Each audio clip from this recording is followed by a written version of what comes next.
Umm ശരീക്ക് റളിയല്ലാഹു അൻഹ പറയുന്നു, ഞാൻ അങ്ങനെ തളർന്ന് മരിക്കാറായ രീതിയിൽ കിടക്കുകയാണ് മരുഭൂമിയിൽ. 3 ദിവസമായി വെള്ളമില്ലാതെ.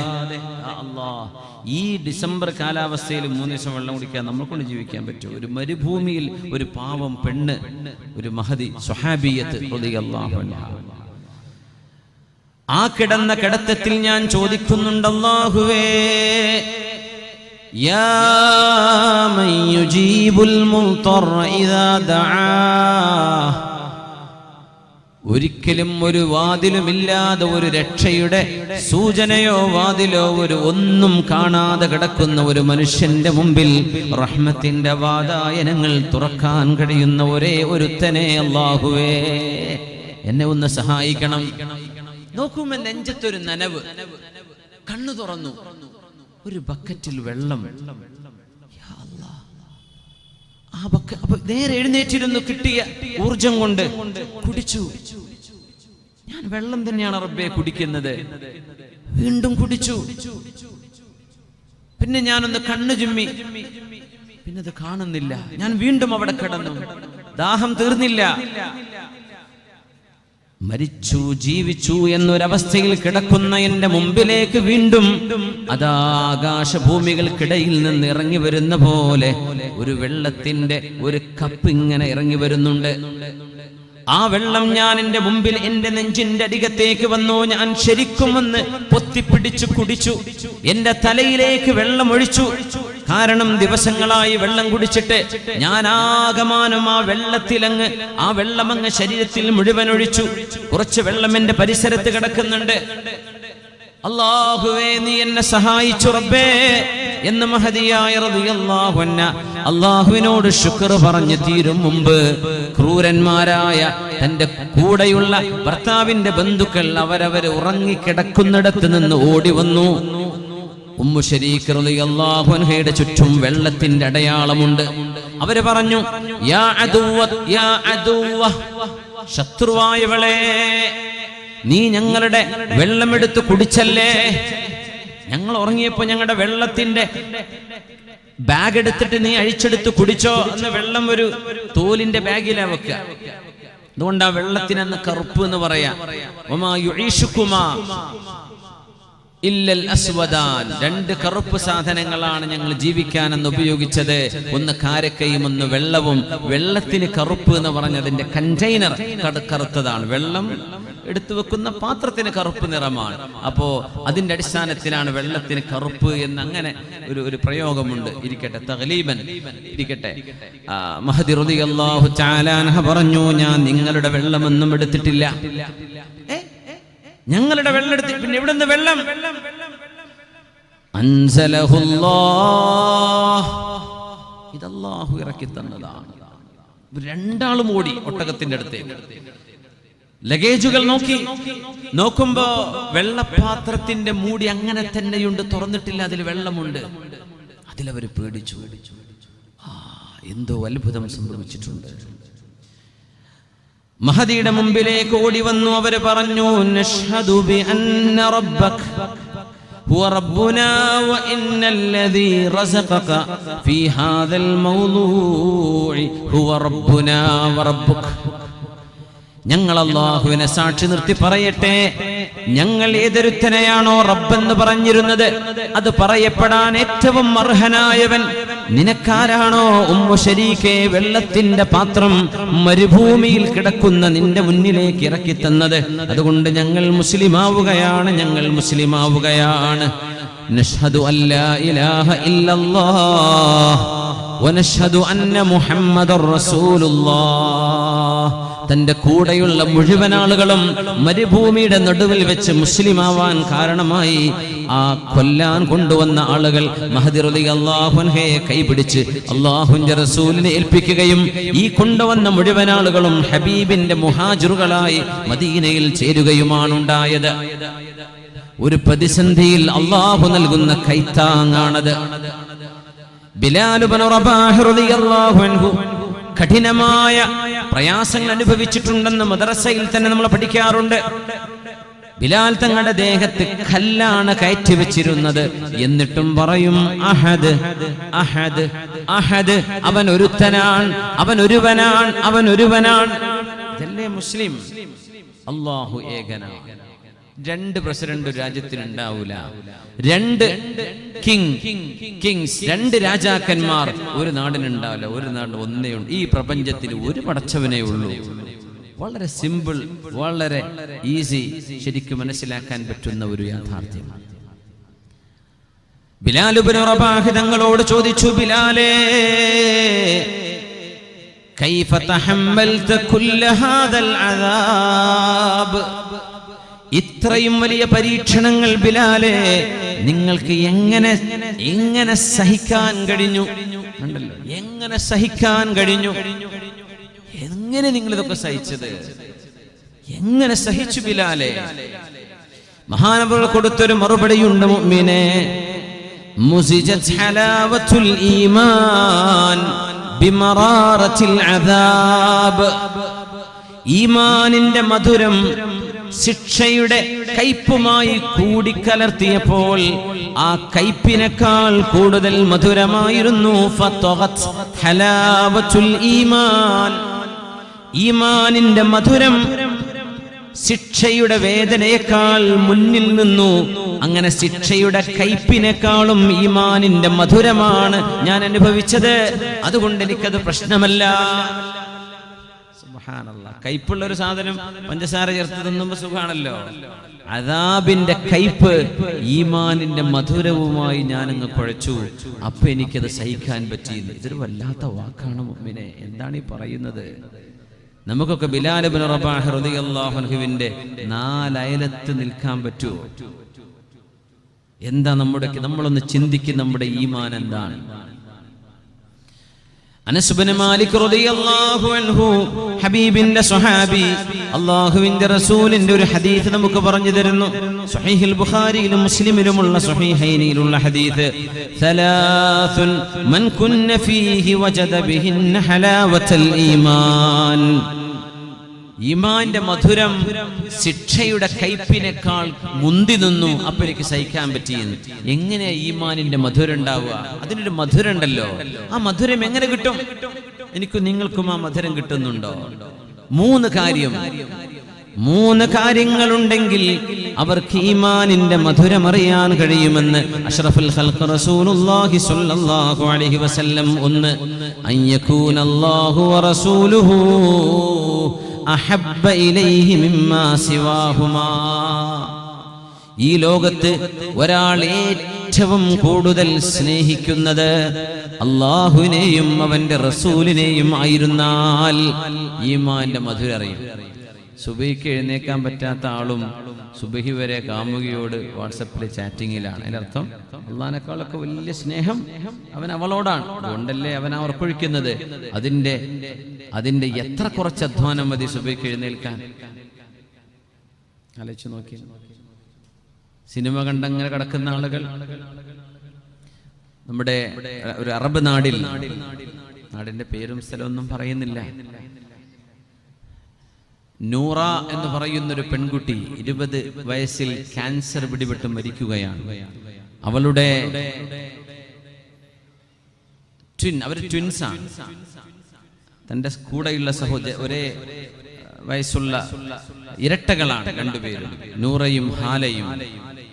ഹാല മുഴുവൻ സമയം സിനിമ കണ്ടിരിക്കുന്ന ഒരു പെണ്ണാണ്. അങ്ങനെ രാത്രി അവൾ സിനിമയും ഒക്കെ കണ്ട് അവസാനം ഉറങ്ങാൻ വേണ്ടി പോവുകയാണ്. ഇനി സുബഹിക്ക് 1 മണിക്കൂറേ ബാക്കിയുള്ളൂ. അപ്പോ നൂറ വിളിച്ചു പറഞ്ഞു തന്റെ ഇത്താത്തയെ, സെക്കൻഡുകളുടെ മാത്രം വ്യത്യാസമുള്ള ഇത്താത്തയെ, യാ ഹാല തആലി, ഇവിടെ വാ ഹാല. ഹാല വന്നു. നൂറ മരണത്തിലേക്ക് നീങ്ങുന്ന ഒരു യാത്രയിലാണ്. ഹാല, നീ ഇപ്പൊ ഉറങ്ങല്ലേ, നിസ്കരിച്ചിട്ട് ഉറങ്ങിയാൽ മതി. ജീവിതത്തിൽ ഹാല നിസ്കരിച്ചിട്ടില്ല. പെങ്ങള് നല്ല ഇബാദത്താണ്, അവൾ ഖുർആൻ ഓതുന്ന പെണ്ണാണ്. അസുഖം വരുന്നതിന്റെ മുമ്പും അങ്ങനെയാണ്. അവൾ പറയും, എനിക്ക് അസുഖം വന്നത് അള്ളാഹുവിന് എന്നോട് ഇഷ്ടമുള്ളത് കൊണ്ടല്ലേ. അതുകൊണ്ടല്ലേ അള്ളാഹു പരീക്ഷിക്കുന്നത്. എനിക്കത് ഇഷ്ടമാണ്, ഞാനത് സഹിക്കുകയാണ്. ഹാല പറഞ്ഞു, ഞാൻ ഉറങ്ങാൻ, എനിക്ക് ഉറങ്ങണം. രാത്രി തുടങ്ങിയ സിനിമ കാണൽ 3:30-4 മണി വരെ നീണ്ടുനിന്ന് 1 മണിക്കൂർ നിനക്ക് അള്ളാഹുവിന് വേണ്ടി നിസ്കരിച്ചിട്ട് ഉറങ്ങിക്കൂടെ? അസ്സലാത്തു ഖൈറും മിനൻ നൗം, ഉറക്കിനേക്കാളും ശ്രേഷ്ഠമായത് നിസ്കാരമാണെന്ന് മുഅദ്ദിനെ വിളിച്ചു പറയുമ്പോ ഹാല, അതിന്റെ മധുരം നിനക്കൊന്ന് അറിയണ്ടേ? പറഞ്ഞില്ല, ഞാൻ ഉറങ്ങാണ്. ഹാല, ഞാനൊന്ന് പറഞ്ഞോട്ടെ, ഒരുപക്ഷേ ഞാനും നീയും ഇനി ഇങ്ങനെ ഒന്ന് സംസാരിക്കാൻ നമുക്ക് അവസരം കിട്ടിയെന്ന് വരില്ല. അതുകൊണ്ട് നീ എന്നൊന്ന് ശ്രദ്ധിച്ചു കേൾക്ക്. ഹാല, എനിക്കും നിനക്കും അള്ളാഹുവിന്റെ അരികത്തേക്ക് പോകണ്ടേ? അവന്റെ മുമ്പിൽ കണക്കുകൾ ബോധിപ്പിക്കണ്ടയോ നമുക്ക്? നമ്മൾ അള്ളാഹുവിന്റെ സൃഷ്ടികളല്ലേ? നമ്മളാണോ പടച്ചത്? അവനല്ലേ പടച്ചത്? അവനോട് കണക്ക് പറയണ്ടേ? ഹാല, നീ എന്താണ് മരണത്തെക്കുറിച്ച് ഓർക്കാത്തത്? എനിക്കും നിനക്കും യാത്രയാവണ്ടേ? ഹാല പറഞ്ഞു, നീ അതിനെക്കുറിച്ചൊന്നും പറയല്ലേ നൂറ, നമ്മൾ വെക്കേഷന് ടൂർ പോകുന്നില്ലേ, അതെന്തായി? നൂറ പറഞ്ഞു, ഒരുപക്ഷെ ഞാൻ ഒരിക്കലും തിരിച്ചു വരാത്തൊരു വെക്കേഷനിലേക്കാണ് പോകാനിരിക്കുന്നത്. നീ എന്താ മരണത്തെക്കുറിച്ച് പറഞ്ഞ് എന്നെ പേടിപ്പിക്കുകയാണോ? ഞാൻ പേടിപ്പിക്കുകയല്ല, അതൊരു യാഥാർത്ഥ്യമല്ലേ ഹാല, നമുക്ക് മരിക്കണ്ടേ? ആ ചിന്തയിൽ ഈ ഹാല എന്ന പെൺകുട്ടിക്ക് ഞാനൊന്ന് നിസ്കരിക്കണം, അള്ളാഹുവിന്റെ മുമ്പിൽ തലകുനിക്കണം. ഞാൻ ഇങ്ങനൊന്നും ആയാൽ പോരാ. എന്റെ പെങ്ങള് കണ്ടില്ലേ അവൾ അനുഭവിക്കുന്ന മനസ്സിന്റെ സുഖം എത്രയാണ്? ഈ വേദനയിലും നൂറക്ക് പരാതിയില്ല. അതുകൊണ്ട് നൂറയുടെ അപേക്ഷ തള്ളാതെ ആദ്യമായി അവൾ അന്ന് സുബഹി നിസ്കരിച്ചു. അന്ന് അവൾ രാത്രി ഉറങ്ങിയിട്ടില്ല. രാവിലെ സുബഹി നിസ്കാരം കഴിഞ്ഞ് ആദ്യമായി അവൾ നിസ്കാരം തുടങ്ങിയതാ. വയസ്സ് 20 ആയിരുന്നപ്പോഴേക്കും നൂറ എന്ന തന്റെ പെങ്ങളെ പിതാവ് ആ മോളയും കൊണ്ട് ആശുപത്രിയിലേക്ക് പോയ വിവരം കേട്ടുകൊണ്ടാണ് അവൾ ഞെട്ടിയുണർന്നത്. അവൾ ICUവിലാണ്. നോക്കുമ്പോൾ അവസാന ശ്വാസം വലിച്ചുകൊണ്ടിരിക്കുകയാണ് നൂറ. നൂറയെ കാണാൻ വേണ്ടി ഓടിച്ചെല്ലുന്നു ഈ പെൺകുട്ടി. അവിടെ ചെന്ന് ICUവിലേക്ക് ആരെയും കയറ്റുന്നില്ല. ഉമ്മ കണ്ട് സംസാരിക്കാൻ കഴിയാതെ വിഷമിക്കുന്ന മോളുടെ മുമ്പിൽ കരഞ്ഞ് ആ ഉമ്മ തിരിച്ചു വന്നു. നൂറയെ ഞാനൊന്ന് അവസാനം കാണട്ടെ എന്ന് പറഞ്ഞ് തന്റെ പെങ്ങളെ, തന്റെ സഹോദരിയെ, തന്റെ അനുജത്തിയെ കെട്ടിപ്പിടിച്ച് അനുജത്തി എപ്പോഴും പറഞ്ഞു, ഹാല, അള്ളാഹുവിനെ കൈവടിയരുത് ഹാല, അള്ളാഹു നമ്മെ കൈവടിയുകയില്ല. അള്ളാഹുവിനെ നീ കൈവടിയല്ലേ, അള്ളാഹു നമ്മെ കൈവടിയുകയില്ല. അതൊരു ഹദീസിന്റെ അർത്ഥമാണ്.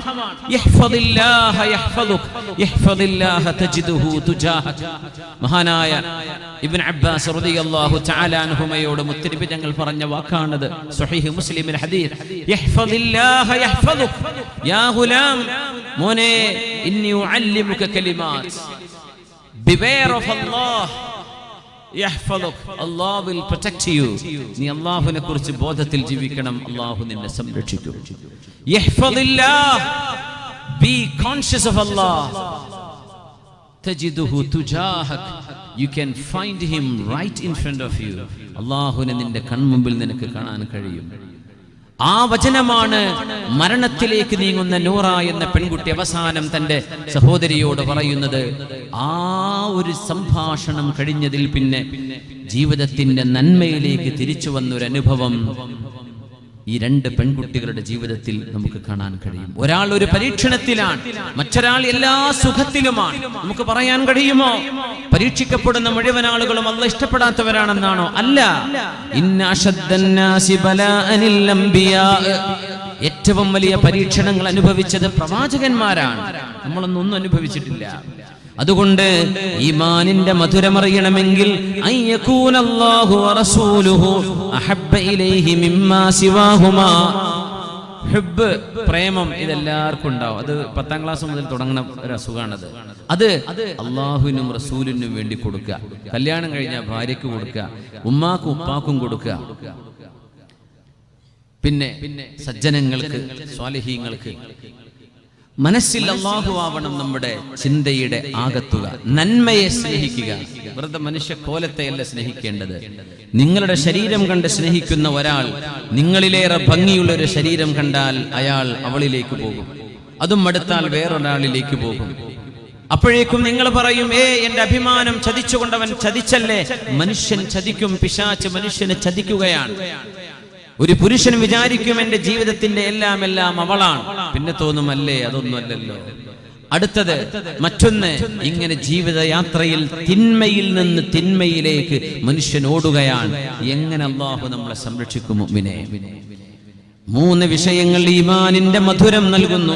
അയ്യകൂനല്ലാഹു വറസൂലുഹു അഹബ്ബ ഇലൈഹി മിമ്മാ സിവാഹുമാ വഅൻ യുഹിബ്ബൽ മർഅ ലാ യുഹിബ്ബുഹു ഇല്ലാ ലില്ലാഹ്. നിങ്ങൾ ഒരാളെ സ്നേഹിക്കേണ്ടത് അല്ലാഹുവിനെ വിചാരിച്ചായിരിക്കണം. സ്നേഹിക്കാം, അല്ലാഹുവിനെ വിചാരിച്ച് സ്നേഹിക്കണം. ചുറുക്കണ്ടിട്ടല്ല സ്നേഹിക്കേണ്ടത്, മസിൽ കണ്ടിട്ടല്ല സ്നേഹിക്കേണ്ടത്, ഹൈറ്റും വെയിറ്റും കണ്ടിട്ടല്ല. പിന്നെ എന്തിനാ? അള്ളാഹുവിനെ വിചാരിച്ച്. മസിലുള്ള ഒരാൾക്ക് അള്ളാഹുവിനെ ബോധമുള്ള നല്ലൊരു മനുഷ്യനാണെങ്കിൽ സ്നേഹിച്ചോ. പുരുഷൻ അവരുടെ കൂട്ടുകാരെ, പെൺകുട്ടികൾ അവരുടെ കൂട്ടുകാരികളെ, അങ്ങനെയാണ്. ക്രോസ് ജെൻഡർ അല്ല ഈ സ്നേഹം. അള്ളാഹുവിന് വേണ്ടിയുള്ള സ്നേഹം, പടച്ചതമ്പുരാന് വേണ്ടി ഒരാളെ ഇഷ്ടപ്പെടുക, വേറൊന്നും അവിടെ ലക്ഷ്യമില്ല. അള്ളാഹുവിന് വേണ്ടി ഒരാളെ സ്നേഹിക്കുക, ഭൂമിയിലുള്ള മനുഷ്യരെ അള്ളാഹുവിന് വേണ്ടി സ്നേഹിക്കുക, ജീവജാലങ്ങളെ പടച്ചതമ്പുരാനെ ഉദ്ദേശിച്ച് സ്നേഹിക്കുക.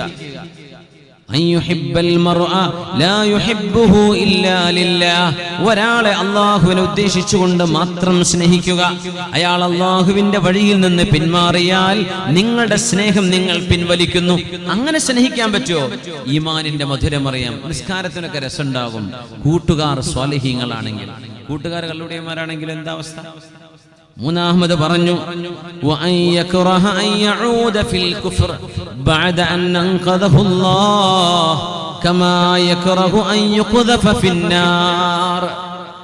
ഇസ്ലാം ഉപേക്ഷിച്ച് അവിശ്വാസത്തിലേക്ക് പോകുന്നത് തീയിലേക്ക് പോകുന്ന പോലെ പേടിക്കുന്ന ഒരാൾ. ഇന്ന് നിരീശ്വരവാദം, സംവാദങ്ങൾ, നിരീശ്വരവാദികളുടെ സംവാദങ്ങള്, അവരുടെ അവതരണങ്ങള്, വിഷയാവതരണങ്ങള്, സമർത്ഥനങ്ങള് യൂട്യൂബിലും സോഷ്യൽ മീഡിയകളിലും നമ്മുടെ ചെറുപ്പക്കാർ ഇവർക്കെന്ത് പറയാനുണ്ടെന്ന് കേട്ടു നോക്കട്ടെ എന്ന് കണ്ട് ഒന്ന് കേട്ടു നോക്കുകയും ഇസ്ലാമിന്റെ പ്രമാണങ്ങളെ വളച്ചൊടിക്കുകയും യഥാർത്ഥമായ വസ്തുതകളെ വളച്ചൊടിച്ച് സമർത്ഥിക്കുന്ന ഇത്തരക്കാരുടെ വർത്തമാനങ്ങൾ കേൾക്കുമ്പോൾ ഈമാൻ നഷ്ടപ്പെട്ടു പോവുകയും അള്ളാഹുവിനോടും റസൂലിനോടും ഒരിക്കലും തോന്നാൻ പാടില്ലാത്ത ചിന്തകൾ തോന്നിത്തുടങ്ങുകയും ചെയ്താൽ പിന്നെ എങ്ങനെ നമ്മൾ രക്ഷപ്പെടും? ഈമാൻ ഒരു മനുഷ്യൻ കുപ്പായം അണിയുന്ന പോലെ, കുപ്പായം ഊരി എറിയുന്ന പോലെ ചില ആളുകളിൽ നിന്നും ഈമാൻ ഉയർത്തപ്പെടുന്നുവെന്ന് പരിശുദ്ധ റസൂലുള്ളാഹി സ്വല്ലല്ലാഹു അലൈഹി വസല്ലം. യുസ്ബിഹു മുഅ്മിന, നേരം വെളുത്തപ്പോൾ ആൾ മുസ്ലിമാണ്, വയുംസി കാഫിറ, ഒരു യൂട്യൂബ് വീഡിയോ കണ്ടതാണ്, അതിനുശേഷം വൈകുന്നേരമായപ്പോൾ ആൾ യുക്തിവാദിയായി മാറിയിട്ടുണ്ട്. യുംസി മുഅ്മിനൻ, രാത്രി വരെ മുസ്ലിമാണ്, നിസ്കാരമുണ്ട്, നേരം വെളുക്കുന്നതിനിടയിൽ അവൻ എന്തോ ഒരു യൂട്യൂബ് പ്രഭാഷണം കേട്ടതാണ് ഒരു യുക്തിവാദിയുടെ. അവിടം മുതൽ യുസ്ബിഹു കാഫിറ, നേരം വെളുക്കുമ്പോൾ ഉമ്മ ഇനി ഞാൻ നിസ്കരിക്കില്ല എന്ന് പറയുന്ന വിധം ഈമാൻ നഷ്ടപ്പെടുന്ന ഒരു കാലം അന്ത്യനാളിന്റെ മുമ്പിൽ ഒരു രാത്രി ദിവസത്തിന്റെയും രാത്രിയുടെയും വ്യത്യാസത്തിൽ ഈമാനിൽ നിന്ന് കുഫറിലേക്കുള്ള യാത്രകൾ ഉണ്ടാകുമെന്ന് പരിശുദ്ധ റസൂൽ സ്വല്ലല്ലാഹു അലൈഹി വസല്ലം. നമ്മുടെ കൈകളിൽ കിടക്കുന്ന സോഷ്യൽ മീഡിയകളുടെ അതിപ്രസരമോ അല്ലെങ്കിൽ സ്വാധീനമോ കൊണ്ട് ഒരു ദിവസത്തിനിടയിൽ എത്രയധികം ചിന്തകളിലൂടെയാണ് നമ്മൾ കടന്നു പോകുന്നത്, എത്രയാളുകളുടെ വിഷലിപ്തമായ ഭാഷണങ്ങളാണ് നമ്മൾ കേൾക്കുന്നത്. ഈമാൻ നഷ്ടപ്പെട്ടു പോകുന്നതിനെ സംബന്ധിച്ച് പേടി വേണം. നരകത്തിലേക്ക് അല്ലാഹു എറിയുന്ന പോലെ തീയിലേക്ക് വലിച്ചെറിയപ്പെടുമ്പോൾ തീ പോകട്ടെ, നട്ടുച്ച നേരത്ത് നിൽക്കാൻ കഴിയുമോ നമുക്ക്? വെയിലത്ത് തീ തൊടാൻ കഴിയുമോ കൈകൊണ്ട്?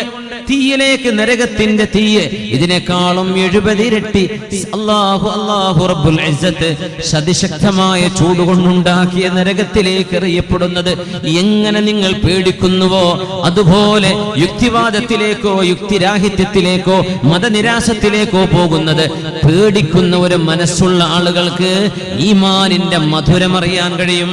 നിങ്ങൾ അല്ലാഹുവിനെ പരീക്ഷിക്കരുത്. അല്ലാഹു നമ്മെ പരീക്ഷിച്ചു കൊണ്ടിരിക്കുകയാണ്. അള്ളാഹു നമ്മെ പരീക്ഷിച്ചു കൊണ്ടിരിക്കുകയാണ്.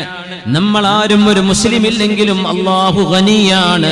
ഹുവൽ മുഗ്നി ഹുവൽ മുഹീ ഹുവൽ മുമീതു ഹുവൽ ഹയ്യുൽ ഖയ്യൂം. അള്ളാഹുവിന്റെ വിശേഷണങ്ങൾ, അവന്റെ സിഫാത്തുല്ലാഹിൽ ഉല്യ, അത് അള്ളാഹുവിന് അങ്ങനെ നിലനിൽക്കുന്നു. നമ്മളാരും അവന് സുജൂദ് ചെയ്തില്ലെങ്കിലും അള്ളാഹു റബ്ബുൽ ഇസ്സത്ത് തന്നെയാണ്. നമ്മളതിന് പറ്റൂലേ? അള്ളാഹു നമ്മളെ അങ്ങ് നിഷ്കാസനം ചെയ്ത് അതിന് പറ്റിയ ആളുകളെ അള്ളാഹു ഇങ്ങ് കൊണ്ടുവരും. ഈമാനിന്റെ മധുരം നമ്മുടെ കൽബുകളിലേക്ക് വരണം. അതുകൊണ്ട് ഈമാൻ എന്നത് ലൈസ ബിത്തമന്നി വലാ ബിത്തഹല്ലി. ഈമാൻ എന്നത് മനുഷ്യന്റെ മോഹമല്ല, വലാകിൻ ബിമാ വഖറ ഫിൽ ഖൽബ്, ഹൃദയത്തിനുള്ളിൽ കിടക്കുന്നു. വസദ്ദഖഹുൽ ലിസാൻ, ഹൃദയത്തിനുള്ളിലുള്ളത് നാവ് കൊണ്ട് വെളിവാക്കി പറയുകയും വഅമില ബിഹിൽ ജവാരിഹു വൽ അർക്കാൻ, നമ്മുടെ കർമ്മങ്ങളിലൂടെ പ്രതിഫലിക്കേണ്ടതാണ് ഇസ്ലാം. ഞാനൊരു മുസ്ലിമാണെന്ന് പറയുന്നത് കർമ്മങ്ങളിലൂടെ കാണിക്കേണ്ടതാണ്. അല്ലാഹു റബ്ബുൽ ഇസ്സത്ത് നമുക്കതിന് തൗഫീഖ് നൽകട്ടെ.